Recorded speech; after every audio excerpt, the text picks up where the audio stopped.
आखिरकार वही हुआ जिसका अंदाजा सबको पहले से था। बीजेपी और नफरती चिंटू देखते रह गए और सुप्रीम कोर्ट ने अशोका यूनिवर्सिटी के प्रोफेसर अली खान महमूदाबाद को जमानत दे दी है।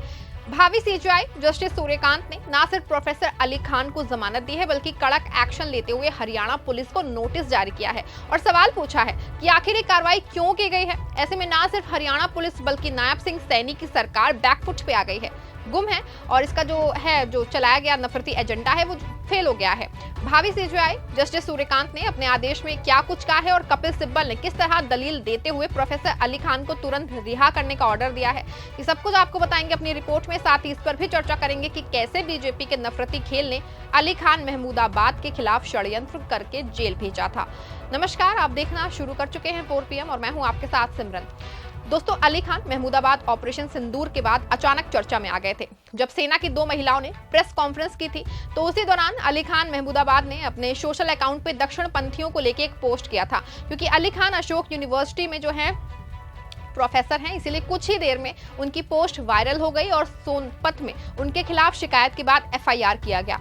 आपको बता दें कि एक और जहां बीजेपी के मध्य प्रदेश के मंत्री विजय शाह ने कर्नल सोफिया कुरैशी को आतंकी की बहन कहा और यहां तक कि उनको सुप्रीम कोर्ट ने भी राहत नहीं दी और उनको बदतमीज मंत्री तक कह डाला। लेकिन ना तो बीजेपी की सरकार ने उनको मंत्री पद से हटाया और ना ही गिरफ्तारी की। लेकिन दूसरी ओर अशोका यूनिवर्सिटी के प्रोफेसर के खिलाफ पूरी व्यूह रचना करके गिरफ्तार किया गया। आपको बता दें कि कर्नल सोफिया कुरैशी का बयान देने वाले मंत्री को सिर्फ इस वजह से गिरफ्तार नहीं किया गया कि मुस्लिमों पे विवादित बयान देना और उन पे कार्रवाई ना करना ये बीजेपी का पुराना खेल है। लेकिन अगर किसी मुस्लिम के लिए कुछ ऐसा हो तो बीजेपी कार्रवाई में बहुत तेज हो जाती है। प्रोफेसर अली खान के साथ भी कुछ ऐसा ही हुआ है। आपको बता दें कि हरियाणा महिला आयोग की अध्यक्ष ने एक लेटर कर्नल सोफिया कुरैशी पे विवादित टिप्पणी को लेकर DGP हरियाणा को लिखा है। इसमें प्रोफेसर अली खान पे FIR दर्ज किए जाने की बात कही गई है। लेकिन वहीं दूसरी ओर सवाल ये भी है कि हरियाणा महिला आयोग की अध्यक्ष रेणु भाटिया ने अपने मध्य प्रदेश के मंत्री के खिलाफ क्यों नहीं प्रधानमंत्री और राष्ट्रपति को लेटर लिखा। आपको बता दें कि महिला आयोग की ओर से DGP को की गई शिकायत का संज्ञान लेते हुए सोनीपत पुलिस ने आरोपी के खिलाफ FIR दर्ज करके उसे गिरफ्तार कर लिया है। मामले में पुलिस की कार्यवाही जारी है और हरियाणा महिला आयोग ये सुनिश्चित करेगा कि आरोपी के खिलाफ सख्त से सख्त कार्रवाई की जाए। बता दें आपको कि इस पर हरियाणा महिला आयोग की अध्यक्ष रेणु भाटिया का बयान भी आया है। उनका दावा था कि सोनीपत पुलिस की ओर से लापरवाही बरती गई है। इस केस के महत्व को समझते हुए प्रदेश की सरकार ने संबंधित जिले के पुलिस विभाग के अधिकारी का तबादला भी कर दिया है। इसके लिए रेणु भाटिया ने मुख्यमंत्री नायब सिंह सैनी का आभार प्रकट किया है। इससे साफ हो गया है कि बड़ा खेल हुआ है। आपको बता दें कि प्रोफेसर अली खान के खिलाफ राय थाना पुलिस ने 2 अलग अलग मामले दर्ज किए हैं। पहला मामला गांव जठेड़ी के सरपंच की शिकायत पर दर्ज हुआ है और दूसरा मामला हरियाणा महिला आयोग की अध्यक्ष रेणु भाटिया की शिकायत पर दर्ज किया गया है। इसमें सोशल मीडिया पे विवादित टिप्पणी और आयोग के नोटिस की अवहेलना का आरोप है। पुलिस ने प्रोफेसर अली खान महमूदाबाद को दिल्ली के ग्रेटर कैलाश से 18 मई को गिरफ्तार किया था। गिरफ्तारी के उन्हें 2 दिन के रिमांड पे लेके पूछताछ की गई और अब जेल भेज दिया गया है। लेकिन दूसरी ओर सुप्रीम कोर्ट में सुप्रीम सुनवाई के दौरान जस्टिस सूर्यकांत की बेंच ने अंतरिम जमानत दे दी। साथ ही सुप्रीम कोर्ट ने हरियाणा सरकार को नोटिस भी जारी किया है। इसी के अलावा बयान की जांच के लिए SIT टीम का गठन करने का निर्देश भी दिया है। सुप्रीम कोर्ट ने कहा है कि हम याचिकाकर्ता को CJM सोनीपत की संतुष्टि के लिए जमानत बॉन्ड प्रस्तुत करने की शर्त पे अंतरिम जमानत पे रिहा करने का निर्देश देते हैं।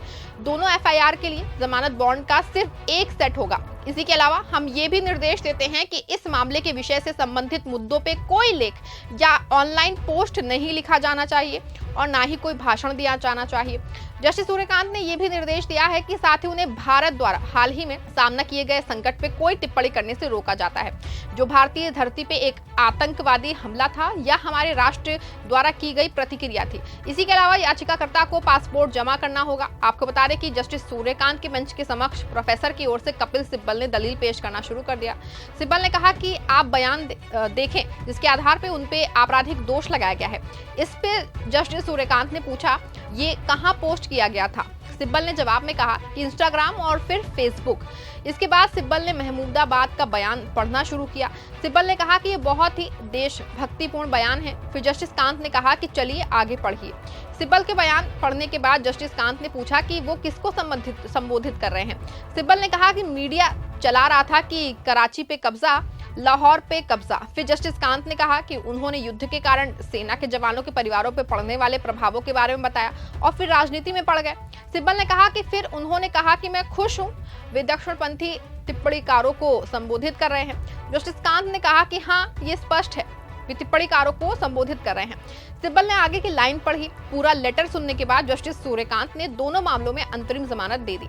आपको बता दें कि प्रोफेसर अली खान ने ऑपरेशन सिंदूर की पहली प्रेस कॉन्फ्रेंस के बाद जो लिखा था वो आप भी देखिए और बताइए कि क्या गलत है जिसके आधार पर हरियाणा की पुलिस ने इतनी बड़ी कार्रवाई कर दी है। प्रोफेसर अली खान का पोस्ट देखिए।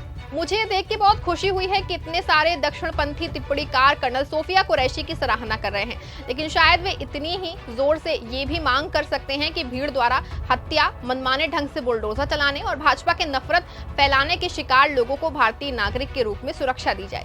2 महिला सैनिकों द्वारा अपने निष्कर्षों को प्रस्तुत करने का नजरिया महत्वपूर्ण है, लेकिन ये नजरिया जमीन पे वास्तविकता में तब्दील होना चाहिए, अन्यथा ये सिर्फ पाखंड है।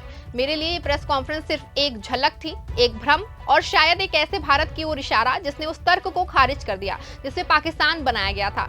जैसा कि मैंने कहा, आम मुसलमानों के सामने जो जमीनी हकीकत है वो सरकार द्वारा दिखाए जाने वाले से अलग है, लेकिन साथ ही प्रेस कॉन्फ्रेंस से पता चलता है कि एक भारत अपनी विविधता में एकजुट एक विचार के रूप में पूरी तरह मरा नहीं है। आपको लगता है कि इसमें कुछ गलत है, बल्कि ये देश में दक्षिणपंथियों से जुड़ा मामला है, लेकिन शायद बीजेपी के राज्य में दक्षिणपंथियों से सवाल करना अपराध है और मुस्लिमों को गाली देना सम्मान पाने की कटघरे में शामिल है। शायद यही वजह है कि प्रोफेसर अली खान को जेल भेजा जा रहा है और हरियाणा के मंत्री विजय शाह को उनको पलकों पे बिठाया जा रहा है। ये दोहरा खेल कब तक चलेगा? हालांकि अब प्रोफेसर अली खान को जमानत मिल गई है और वो एक बार लोकतंत्र में न्याय की जीत हुई है। आपका इस पूरे मामले पे क्या मानना है? क्या प्रोफेसर अली खान पे केस और गिरफ्तारी सिर्फ इस वजह से नहीं हो रही है कि वो मुस्लिम है? क्या विजय शाह को सिर्फ इस वजह से नहीं बचाया जा रहा है कि वो बीजेपी के मंत्री हैं? अपनी राय कमेंट में जरूर लिखिएगा। इस खबर को लाइक और शेयर जरूर करिएगा।